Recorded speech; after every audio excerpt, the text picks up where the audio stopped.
It's June 13th, 2025 in Ahmedabad, India.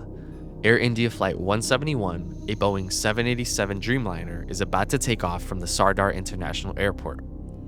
On board are exactly 242 passengers, all unaware of the tragedy that is about to unfold. At exactly 10:08 p.m., the aircraft begins taxiing down the runway. Clearance is granted and takeoff commences without delay. Flight 171, stand by for takeoff. At 10:09, Flight 171 lifts off, bound for London. The initial climb appears stable. Altitude increases, everything appears routine, until suddenly, a sharp vibration runs through the fuselage. Witnesses report hearing a loud explosion mid-air.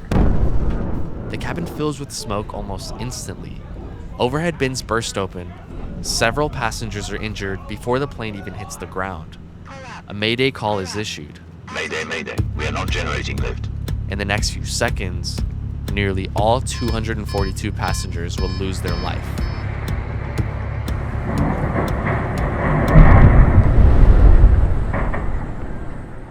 But how does a plane crash so soon after takeoff? Without warning, without weather, and without time to react? What investigators discover will raise even more questions than answers.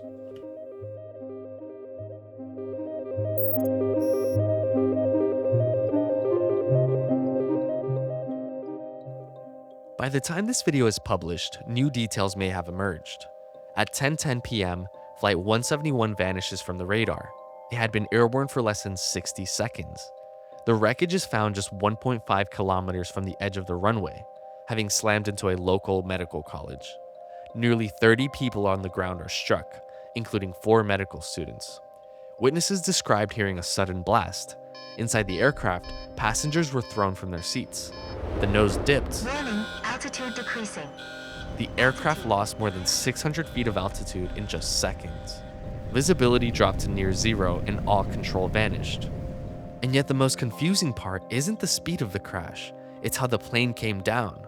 Surveillance and witness videos show what looks like a shallow, almost leveled descent. It resembles a landing more than a crash. If the plane wasn't falling uncontrollably, maybe the pilot was trying to save it. The aircraft slammed into a 6-story hostel. A massive explosion followed. Part of the wing disintegrates on impact. The tail section breaks off, and the fuselage crumples and ignites. Dozens of civilians on the ground are caught in the fire or crushed beneath the debris. Of the 242 people on board, nearly all die instantly, except for one. 40-year-old Vishwash Kumar Ramesh sits at 11A of the plane. He recounts hearing a loud bang, like something tore off the aircraft. Then, smoke everywhere and everyone screaming. He couldn't see or breathe.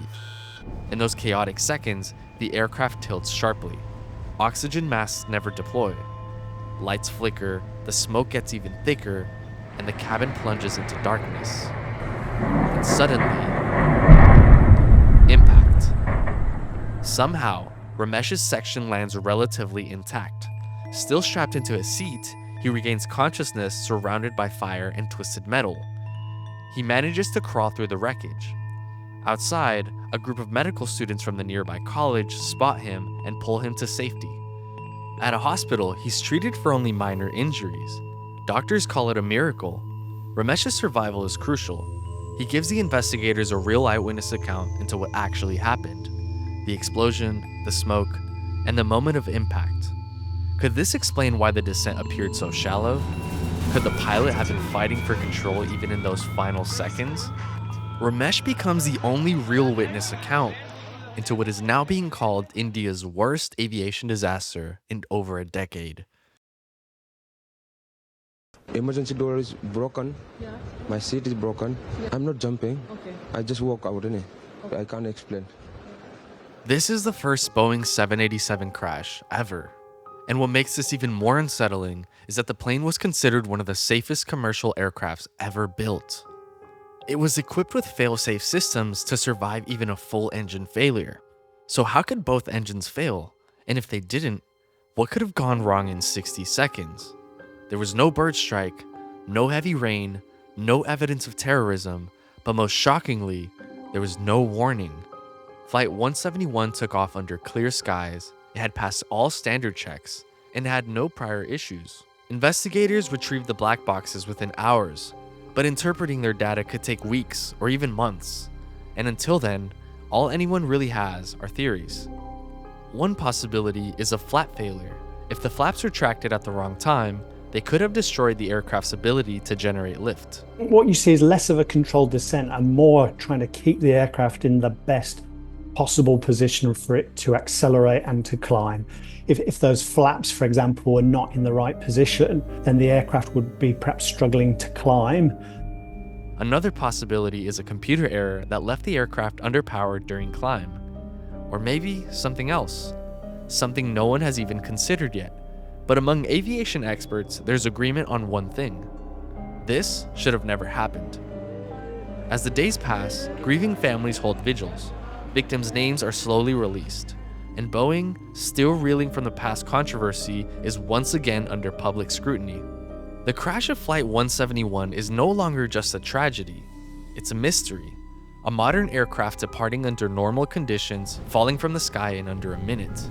Which raises one final question. What else did we miss?